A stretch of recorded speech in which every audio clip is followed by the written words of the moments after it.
From the Amplified Growth Studios in Alexandria, Virginia, it's that time of week again, boys and girls. This is Association Chat with your host, me, Kiki L'Italien. All right, here we are, folks. It's another fantastic week, and it's Halloween.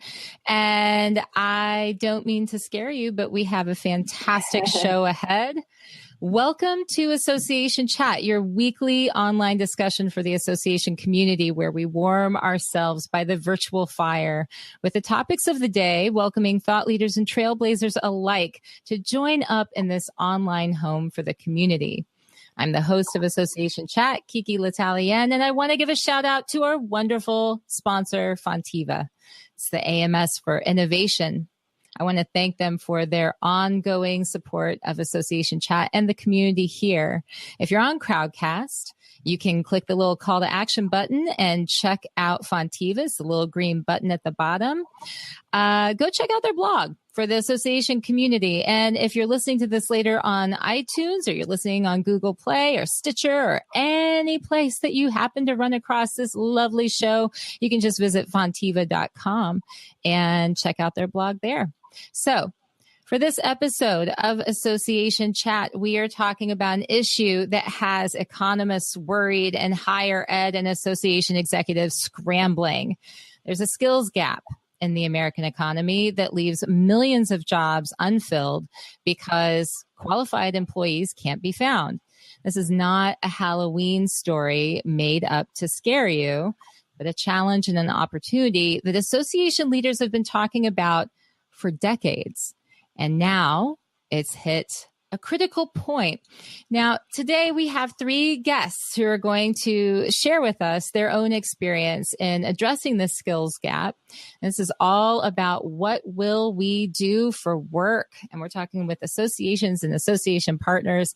Today we have Patrick Haller. He's the Director of Membership and Member Services for the National Business Aviation Association. Hi, Patrick. Hi, good afternoon. Yes, good afternoon. We have Joseph Valerio. He is the Director of Workforce Development for the Audiovisual and Integrated Experience Association, also known as AVIXA. Welcome, Joseph. Thank you for being here. Happy to be here. Yes. And Heather Wetzler. She is the co-founder of Q Career. It's a lifelong learning platform aggregating the resources from associations into a single location. Welcome to the show. Thank you. It's morning here still. I'm in LA, so. Welcome to the show. Yes, morning, noon, afternoon. I drink coffee all day, so it just really doesn't matter to me. So yeah, welcome to the show. This is a super heady topic because people get on edge when we get to areas that are sort of gray areas where we don't have a lot of answers. But we know that there's a lot on the line. And I want to start out by addressing our two association executives on the show today. I want to talk to you guys right away about the skills gap need and to validate and verify what all of us are reading and hearing about in the news. You know, is this something that's blown up? Is this something that's an issue? How bad is the skills gap problem today? And how is it affecting your industries? I want to start with you, Joseph. Would you like to take on this question first? Happy to. And I think the best phrase that I can use is something that we've heard from a number of our members for several years now, but in particular last year. And we're finding that the number one sort of, I would say, barrier to our future in our industry is exposure and connection to the future of those students. So I would say that the biggest barrier we're facing right now is access to qualified people. Mm-hmm. Yeah. And so what do you think about that, Patrick? Is this similar to what you've been seeing? A little bit. We are unique in that business aviation is a niche. Within aviation itself, we compete with the airlines for. And so when the younger generation begins their job search or begins planning their career path, many times the end result of that is a job with an airline. And they don't even consider jobs with smaller companies that serve different needs in the same field, aviation. And so part of our job as the trade association is to make them aware that jobs even exist. And once they learn about the industry that we serve, they are interested in learning more about opportunities. But I agree, awareness is a big issue for a lot of our member companies in our association. Mm-hmm. Awareness is an issue. And over here, Bob asks, can you describe qualified? When you guys are talking about qualified, what do you mean? I'm happy to field that first, if that's all right. In particular, with AVIXA's membership, we represent a group of audiovisual experts and designers and people that perform integrated experience with outcomes all over the world, helping people communicate, whether that be live events or in a conference room and things like that. And so what by qualified they mean is people that are coming onto the job or coming into an interview in particular, and they already have some of those fundamental skills that they typically may train someone to do later within their first 90 days or a year, but they're never quite certain that they're going to stick around or that they'll even sort of manifest themselves as an employee. So we're finding a lot of people are actually letting people go because they're not qualified in that regard. And sometimes even, I would argue, overqualified, because our students in this country in particular have been pushed to 4-year schools. So they may come out a full-on engineer. But for audiovisual, sometimes you need someone who's going to be willing to climb an event and pull down some cable and pull some speaker wire through and things like that. And they're actually sort of overqualified in that regard because they don't have those fundamental skills that a lot of the trades are still looking for at this time. Wow. And I hear about that in all kinds of different industries. Bob says examples of skills. I think you kind of gave a few of them. What are some examples of skills, maybe, Patrick, in your industry? So it runs the spectrum because there are so many specialized functions within aviation.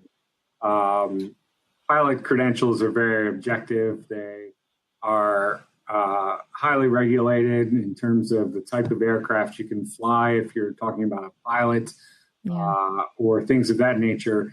But beyond that, outside of the scope of just flying, you have a whole industry of folks that serve that need. So that includes mechanics, it includes linemen that help refuel an aircraft, it includes customer service workers on the front line that can help find someone to book a hotel or order catering for an airplane. And all of those skill sets are things that people don't necessarily think belong in aviation. Aviation is just learning how to fly. And that's absolutely not true. So this is a great segue, I think, to why associations are being approached for specifically to address this skills gap issue. It is something that I've seen people talk about when it comes to the subject of credentialing and micro credentials and digital badging and things like that over the years. And yet it's not enough, right? Having some of those things in place it's not solving the situation. And so, Heather, when I was introduced to you and what Q Career was all about, I was intrigued because one of the things that your organization does, your business does, is it's all about introducing associations and what associations can do without necessarily calling it an associate. I mean, you're introducing all of the great stuff that associations do to students, when they need it the most, right? Mm-hmm. So can you tell me a little bit about what Q Career is doing and how it's addressing this problem? Sure. So we're just starting out. So we started out with 5 associations, and we beta tested our platform to students. And based on that, we're redesigning our site, and we'll be relaunching actually next week in the more or less full feature mode, and associations will be able to start uploading their information then. But what we're trying to do is help students. So we consider ourselves a lifelong learning platform, but our first phase is really career exploration and career readiness for students. And what that means, it's both high school and college students. And before we could address the skills gap, what we noticed is that there's an exposure gap. So students are often only exposed to typical career domains, lawyer, teacher, doctor. and then whatever their parents do for a living. And if they're a first generation college student, perhaps, or just, they're in high school and they're not sure if they're going to go to college, their pathway for careers is much narrower. So we want to aggregate the resources from professional associations and get that in front of students so that students know the resources that are available to them, in terms of internships, mentorships, and then, like you mentioned, badging and micro-credentialing. So, and there's a couple of different ways to go about that, but we figured that getting it in front of students first, would be the main way to start helping associations fill their funnel for the future generation of membership. So let's talk about that. Let's talk about that a little bit more because, I want to go into some of those challenges that associations are facing and a little bit about some of the different ways that they've been going about trying to find a solution for this, because the fact remains, we have this skills gap. We are trying desperately to find the right kind of people to either train or to put into those positions that they may not even know that they exist. And even though it's the information age, we have all kinds of ways to find this information out. It's not happening. So help me out here. Anyone who wants to step in, talk to me about why this isn't working now. What's getting in the way?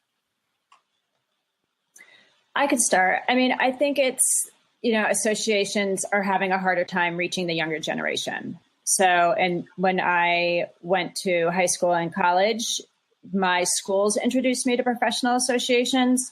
That's not really the case anymore. And the professional associations have a lot of competition out there. So for events and networking, they compete with the meetups. They're not apples to apples because meetup is just someone that has interest. It isn't necessarily someone that's a professional in that career or has experience or could even help you.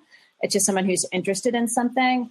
So associations have to start getting out in front of those younger kids to really showcase their benefits. And I think that's why, it's those amazing resources are going untapped. Mm-hmm. That's so true. I would add to that relevance is a big issue, even within our trade association. Membership and belonging to an association typically had access to a number of benefits that by themselves aren't all that interesting or sexy to have.